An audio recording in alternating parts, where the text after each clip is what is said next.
부산은 50인 미만의 소규모 사업장이 많습니다. 이런 곳이 근무 환경도 취약하고 산업재해도 더 많이 발생하지야.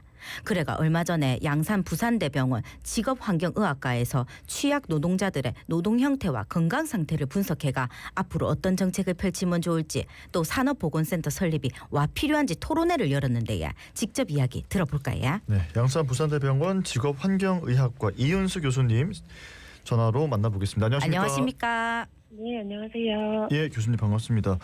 자, 먼저 취약 노동자들의 근무 형태, 직업 관련 건강 문제, 또 일반 건강 검진 같은 산업보건 서비스를 어떻게 이용하고 있는지 조사하고 분석을 하셨다고 알고 있습니다. 이 연구를 하신 목적은 어떻게 되는 겁니까? 네. 저희 부산 같은 경우에는 전체 사업장의 96% 이상이 50인 미만 영세 사업장입니다. 네. 예. 그리고 산업재해의 한 70% 정도가 요 사업장들에서 발생하고 있고요. 네. 그리고 부산에서는 이제 이주 노동자들의 산재 사망률이 증가하고 돌봄 노동이 증가하고, 그리고 플랫폼이나 야간 노동 확산 이런 것처럼 취약 노동이 빠르게 증가하고 있습니다.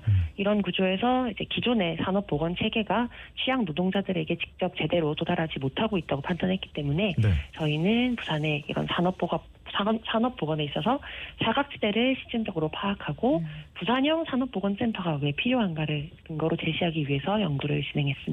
예. 부산에는 그러면 실제로 취약 노동자가 몇 분 정도 있다고 추정할 수 있을까요? 부산에는 14만 개 이상의 영세 사업장이 있고, 이 안에서 일하는 영세 노동자, 돌봄 노동자, 플랫폼 노동자, 이주 노동자 이런 분들의 규모를 합치면 수십만 명 규모로 추정이 됩니다. 예. 특히 우리 부산은 이주 노동자가 증가하고 있고, 또 그 돌봄 노동이 증가하고 있고, 네. 플랫폼 노동, 야간 노동, 직종이 확산되고 있고, 특히나 부산시에서 공공으로 발주하거나 하청을 주고 있는 사업장의 중대재해 위험이 증가하고 있습니다. 그래서 취약 노동자의 비중은 전국 최고 수준이라고 보고 있습니다. 네. 자, 그럼 그런 분들을 좀 어떤 방법으로 조사하신 겁니까? 저희가 총 772분을 대상으로 설문조사를 시행했습니다. 네. 각각으로 보시면은 이제 이주 노동자를 한 250명 정도, 예. 영세 사업장 노동자를 250명 정도, 플랫폼 노동자 한 200명 정도, 돌봄 노동자 100명 정도를 대상으로 시행을 했고, 네. 각각의 직종별로는 건강이나 노동과 관련한 위험이 다르기 때문에 집단별로 맞춤형 분석이 가능하도록 저희가 표본 설계를 했습니다. 그리고 기본 특성부터 건강 문제, 그리고 산업보건 서비스 이용 경험, 이용 장벽, 그리고 각각이 필요로 하는 서비스까지 총 5개 영역으로 나누어서 조사를 시행했습니다. 예. 그러면 이 조사 결과를 살펴보겠습니다. 이주 노동자, 영세 사업장, 플랫폼, 돌봄 노동자를 대상으로 해서 조사를 했는데, 이분들의 기본적인 특성, 근무 환경에 따라 건강 상태도 다를 것 같거든요. 먼저 이주 노동자는 어떻습니까? 네, 이주 노동자 같은 경우에는 대부분 제조업 중심으로 근무를 하고 있는 걸로 나타났고요. 네. 예.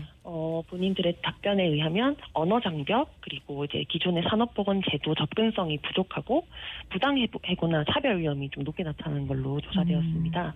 특히나 그 중에서 살펴보면은 건강검진이나 산업보건 교육에 대해서는 모른다고 답한 비율이 높았고, 근골격계 통증이라든지 불안에 대한 경험이 높게 나타났습니다. 그리고 이제 위험한 기계나 기구, 화학물질에 대한 노출도도 높게 나타났고, 이러한 부분에서 이제 치료는 거의 받지 못하는 걸로 나타났습니다. 이분들에 대해서는 본인들이 어디로 가야 하는지를 잘 모르겠다, 기존의 산업보건 서비스를 어떻게 이용해야 하는지를 잘 모르겠다는 응답이 48% 이상 나타났고요. 그래서 네. 정보나 언어 문제로 인해서 제도권 서비스에서 구조적으로 배제된 집단이라고 저희가 파악을 하고 있었습니다. 네. 영세 사업장 노동자는 어땠습니까? 네, 영세 사업장은 저희 조사 대상자들이 청소나 폐기물, 그리고 환경미화 업체처럼 이제 이런 고위험 업무가 많았습니다. 이분들은 작업 환경 측정이나 특수 건강 진단에 대한 이용률이 매우 낮게 나타났고, 근골격계 통증, 그다음 호흡기 질환, 피부 질환 비율이 높게 나타났습니다. 그리고 결근은 장기 결근이 많게 나타났고요. 네. 산업보건 관리자가 이 사업장에서 지정이 되지 않거나 측정이 형식적으로 이루어지는 등 구조적인 한계가 보여서 위험도는 가장 높은데 산업보건 체계는 가장 취약한 구조로 저희가 파악을 했습니다. 예. 그리고 플랫폼 노동자는 어땠습니까?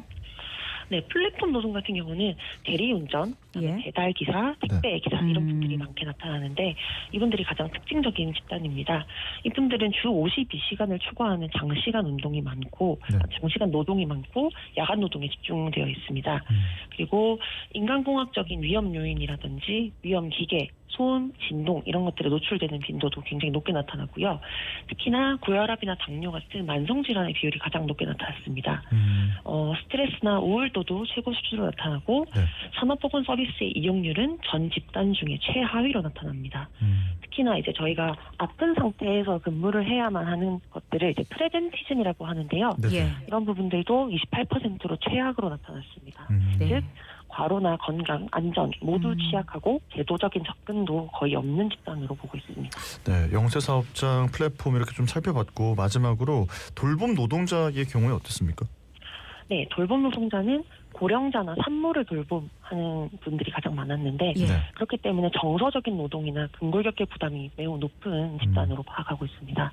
이분들은 불안도나 우울 경험도 높고 근골격계 질환 비율이 69%로 집단 중에서는 최고로 나타났습니다. 네.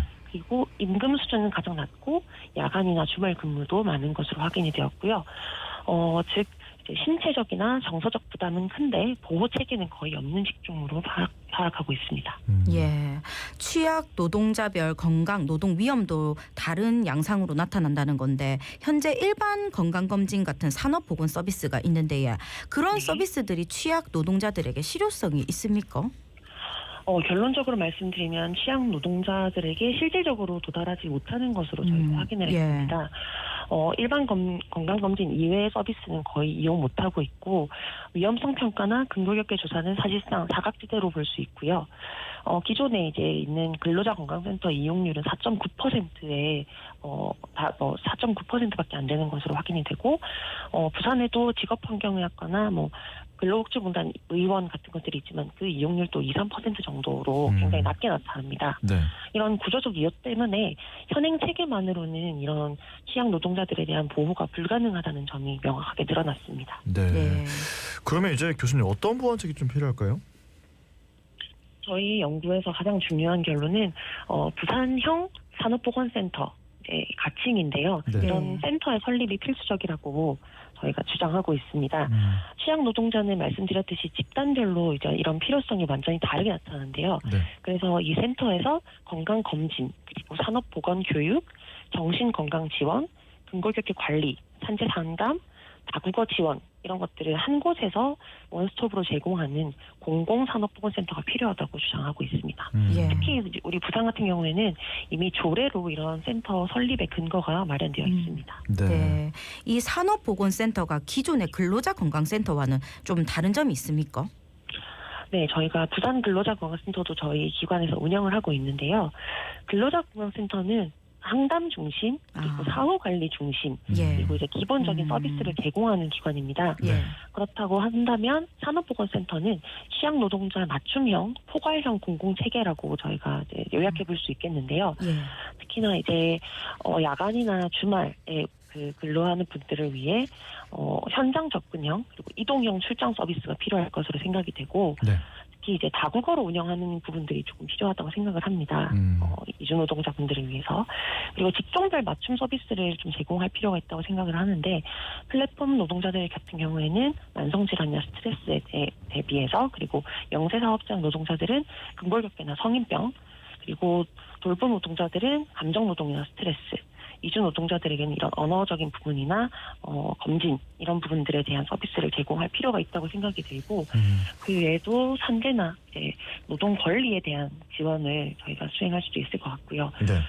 특히나 이제 이런 데이터들을 저희 시에서 공공적으로 이제 수립을 하고 만들어서 관리를 하는 이제 산업보건 데이터의 허브 역할을 할 필요가 있다고 생각을 하기 때문에 기존에 있는 이런 제도적인 센터들을 대체하는 게 아니라 네. 확장하고 보완하는 이런 개념의 새로운 공공 인프라가 필요하다고 저희가 제안하는 바입니다. 네. 자, 이렇게 취약 노동자를 실증 분석하시면서 산업보건센터의 방향성에 대해서도 고민을 하셨을 것 같은데 설립이 됐다 이러면 어떤 식으로 운영이 돼야 된다고 생각하십니까? 저희가 연구에서 제안하고 있는 부산형 센터 모델은 다음과 같은데요. 일단 도심에 거점을 둬야 하고 예. 이동형 서비스를 제공해야 하고요. 네. 그리고 현장에 접근할 수 있도록 이제 현장 접근성을 중심으로 둔 체계를 갖추어야 하고 순회하는 검진 그리고 위험성 평가를 지원하는 이런 시스템 그리고 노동 형태나 국적과 무관하게 접근할 수 있도록 설계가 필요하겠고 네. 특히 부산시 차원에서 중대재해에 대응할 수 있는 컨트롤 타워 역할이 필요하다고 생각을 합니다. 그래서 부산의 산업 구조를 고려한 지역 기반의 산업보건 플랫폼으로 가야 한다고 저희가 제안하고 있습니다. 네. 예. 자, 끝으로 짧게 하시고 싶은 말씀 남겨주신다면 예. 네, 저희 이번 연구에서는 부산시가 조례에서 규정한 노동자의 생명과 건강성 보호를 실제 행정체계로 구현하기 위한 근거 자료라고 볼 수 있습니다. 부산형 산업보건센터는 단순히 이제 선택이 아니라 취약 노동자들의 건강을 지키는데 반드시 필요한 공공 서비스라고 생각합니다. 네, 감사합니다. 알겠습니다. 교수님 오늘 말씀 여기까지 듣고 보내드리겠습니다. 고맙습니다. 고맙습니다. 네, 감사합니다. 네, 지금까지 양산 부산대병원 직업환경의학과